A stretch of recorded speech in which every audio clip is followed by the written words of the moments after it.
السلام علیکم ورحمۃ اللہ وبرکاتہ. الحمد للہ رب العالمین والصلاة والسلام علی رسولہ الامین وعلی آلہ واصحابہ اجمعین.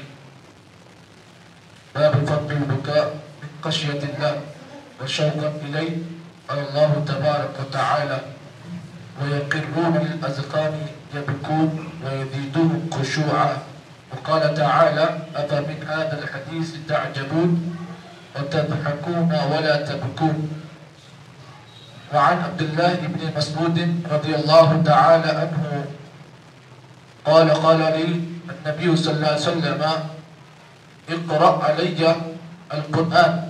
قلت يا رسول الله صلى الله عليه وسلم أقرأه عليك وعليك أنزل. قال إني أحب أن أسمعه من غيري فقرأت عليه سورة النساء حتى جئت إلى هذه الآية فكيف إذا جئنا من كل أمة بشهيد وجئنا بك على هؤلاء شهيدا. قال حسبك الآن. فالتفت إليه فإذا عيناه تذرفان. رواه متفق علیہ. گزشتہ درس میں آپ کے سامنے اللہ تعالیٰ پر امید کیسے ہونی چاہیے اور اللہ پر امید کے سلسلے میں بہت ساری حدیثیں آپ کے سامنے پیش کی گئی. اب ایک نیا باب شروع ہوا. باب ہے باب فضل البكاء. اس بات کا بیان کہ آدمی کو چاہیے کہ وہ اللہ تعالیٰ کے ڈر سے اور اللہ تعالیٰ کی ملاقات کے لیے آدمی کو رونا چاہیے. اللہ سے ڈر کر آدمی کو رونا چاہیے. اور جو آدمی اللہ سے ڈر کر ہوتا ہے اس کی فضیلت کیا ہے یہ تمام حدیثیں اس بات میں پیش کی جائیں گی.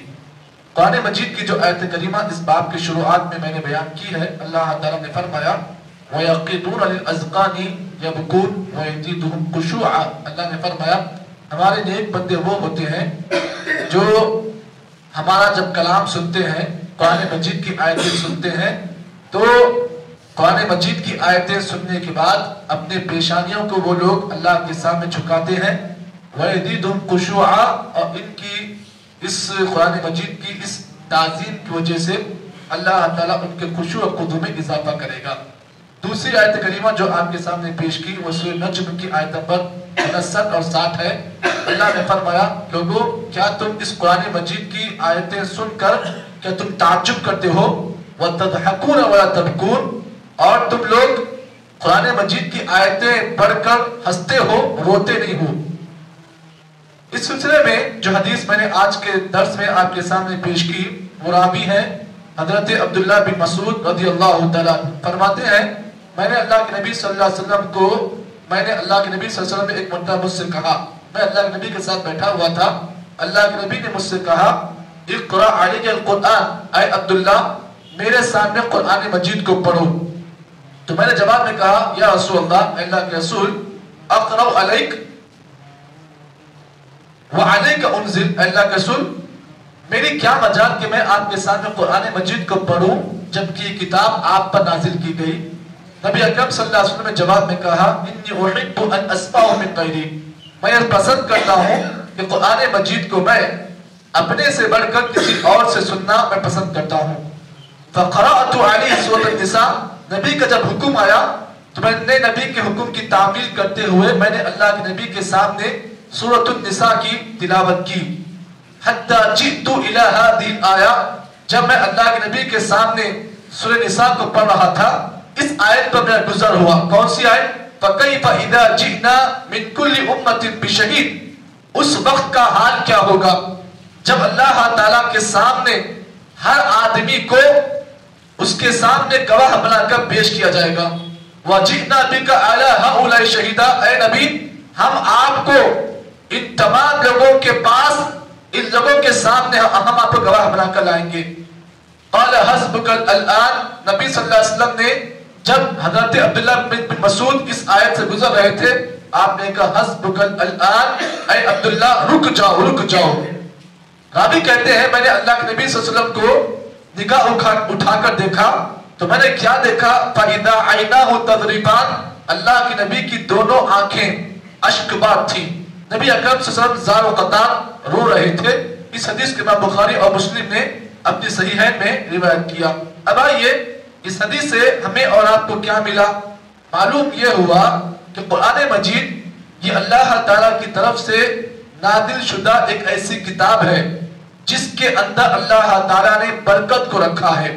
اس کا ہر لفظ، اس کی ہر آیت، اس کا ہر جملہ، اس کا ہر زبر، اس کا ہر زیر، اس کی ہر آیت میں اللہ نے برکت رکھی ہے. یہ کتاب قرآن مجید، یہ انسان جتنے خشوع و خضوع کے ساتھ پڑھے گا اللہ رب العالمین اس کے ایمان میں اضافہ کرے گا. تو یہ قرآن مجید کو آدمی جب بھی پڑھے تو آدمی قرآن مجید کو خشوع و خضوع کے ساتھ پڑھے، پوری گہرائی کے ساتھ پڑھے. آج ہمارا معاملہ یہ ہے کہ ہم لوگ عجم ہیں، لیکن عرب کے لوگ آج بھی جب قرآن مجید کو پڑھتے ہیں تو ان کو قرآن مجید کی آیتوں پر وہ لوگ غور فکر کرتے ہیں، جس کی وجہ سے آنکھوں سے وہ زار و قطار ہوتے ہیں. اب کعبے کے ائمہ کو آپ نے دیکھا ہوگا کہ کعبے کے ائمہ جب بھی قرآن مجید کی آیتیں پڑھتے ہیں، خصوصاً وہ آیتیں جہاں پر جہنم کے عذابات کا تذکرہ ہوتا ہے، خصوصاً وہ آیتیں جہاں پر اللہ تعالیٰ کے خوف کی آیتیں ہوتی ہیں، آج بھی ائمہ حرم جو ہے وہ زار و قطار ہوتے ہیں. تو قرآن مجید کی آیتوں میں اللہ تعالیٰ نے ایسی چیز رکھی ہے کہ اگر کوئی آدمی اس قرآن مجید کو توجہ کے ساتھ غور سے پڑھتا ہے تو اللہ تعالیٰ کے ڈر سے اس کی آنکھوں سے آنسو زار و قطار جاری ہو جاتے ہیں. اس حدیث سے پہلا مسئلہ یہ معلوم ہوا الاستماع الى قارئ القرآن ولو كان المستمع من حفاظه اقتداء النبی صلی اللہ علیہ وسلم واتباع لسنته. اس حدیث سے پہلا مسئلہ یہ معلوم ہوا کہ اگر کوئی آدمی قرآن مجید کو کسی اور سے سننا چاہا تو سن سکتا ہے، یہ جائز ہے، مستحب ہے. آدمی کو قرآن پڑھنے آ رہا ہے لیکن آدمی بسا اوقات یہ چاہتا ہے کہ میں کسی اور سے قرآن مجید کو سنوں، تو قرآن مجید کو کسی اور سے سننا، اور آدمی اس لیے سنے تاکہ اس قرآن مجید کے پڑھنے والا جو انداز جس انداز سے پڑھتا ہے اگر وہ انداز اسے چھو جائے تو آدمی کسی اور سے بھی قرآن مجید پڑھا سکتا ہے، یہ جائز ہے. یہ اللہ کے نبی کی اقتداء ہے، اللہ کے نبی کی پیروی بھی ہے. دوسرا مسئلہ اس حدیث سے یہ نکلا ان سماع القرآن فی ثواب کما فی تلاوتہ. بہت بڑا مسئلہ بیان کر رہا ہوں. جس طرح قرآن مجید پڑھنے سے آدمی کو ثواب ملتا ہے ویسے قرآن مجید سننے پر بھی ثواب ملتا ہے. قرآن مجید پڑھنے والے کو ثواب ملتا ہے، معلوم ہے نا، لیکن قرآن مجید اگر کوئی آدمی گھر میں لگا کر سن رہا ہے تب بھی ثواب ہے. اچھا ہمارے پاس کیا ہوتا ہے، لوگ جو ہے صبح سویرے اپنے کاروبار کے موقع پر دکانوں میں جو ہے قرآن مجید لگاتے ہیں، اچھا عمل ہے، لیکن قرآن مجید لگانے پر آپ آیتوں کو سنے بھی، آپ کاروبار پہ ذہن بھی ہو لیکن قرآن مجید کی آیتوں کا سنیں، کیونکہ جہاں پر قرآن مجید پڑھنے کا ثواب ہے وہیں پر قرآن مجید کو غور سے سننا بھی یہ بھی ثواب کا ذریعہ ہے. اسی لیے اللہ رب العالمین نے قرآن مجید کی وہ آیت کریمہ اللہ نے فرمایا فَإِذَا قُرِئَ الْقُرْآنُ فَاسْتَمِعُوا لَهُ وَأَنصِتُوا لَعَلَّكُمْ تُرْحَمُونَ. اللہ نے کہا لوگوں جب کبھی قرآن مجید پڑھا جائے تو اللہ نے کہا فَاسْتَمِعُوا لَهُ، قرآن مجید کو غور سے سنو، وَأَنصِتُوا اور خاموش رہو، لَعَلَّكُمْ تُرْحَمُونَ شاید کہ اللہ تعالیٰ تم پر رحم کرے. معلوم کیا ہوا، اگر آپ گھروں میں سورہ بقرہ لگا کر روزانہ سنتے ہیں، آپ لوگ تلاوت سنتے ہیں سورہ بقرہ کی، کیوں؟ اس لیے کہ شیطان بھاگتا ہے سورہ بقرہ کی تلاوت سے. اگر آپ اپنے گھر میں سورہ بقرہ لگا رہے ہیں تو آپ کا یہ مسئلہ ہونا چاہیے کہ اس کی تلاوت کو بھی آپ سنیں، کیونکہ قرآن مجید اگر پڑھنے پر بھی ثواب ہے تو اس کے سننے پر بھی ثواب آپ کو ضرور ملے گا. تیسرا مسئلہ اس حدیث سے یہ نکلا البکاء عند سماع القرآن. اگر کوئی آدمی قرآن مجید کے پڑھنے پر اگر روتا ہے تو یہ رونا جائز ہے، رو سکتا ہے، لیکن رونے کی کیا ہے کیفیت الگ ہو. کیسی ہو؟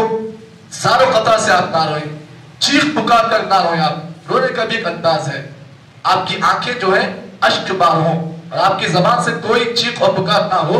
یہ اللہ کے نبی کا طریقہ تھا. تو معلوم کیا ہوا، قرآن مجید کو اگر کوئی آدمی پڑھ کر روتا ہے تو رونا بھی جائز ہے. جی چوتھا مسئلہ اس حدیث سے یہ نکلا الامر بقطع تلاوت القرآن للمصلحہ. اگر کوئی آدمی قرآن مجید سنتے سنتے اگر بیچ میں اسٹاپ کر دیا، رک دیا کسی وجہ سے تو یہ جائز ہے، رک سکتا ہے آدمی. آپ کوئی آیت پڑھ رہے ہیں قل هو اللہ احد اللہ الصمد، پھر آپ کوئی دوسرا کام آ گیا اور ضروری ہے کام پہ آپ رکنا ہے تو وہاں پر آپ رک بھی سکتے ہیں، یہ جائز ہے. اس حدیث سے ایک اور مسئلہ یہ نکلا کہ بعض احناف کے جو حفاظ ہوتے ہیں ان کے پاس کیا ہوتا ہے، جب قرآن مجید کی تلاوت ختم کرتے ہیں تو کیا کرتے ہیں وہ لوگ آخر میں صدق اللہ العظیم پڑھتے ہیں، وہ لوگ صدق اللہ العظیم پڑھتے ہیں، جبکہ صدق اللہ العظیم پڑھنا صحیح نہیں ہے۔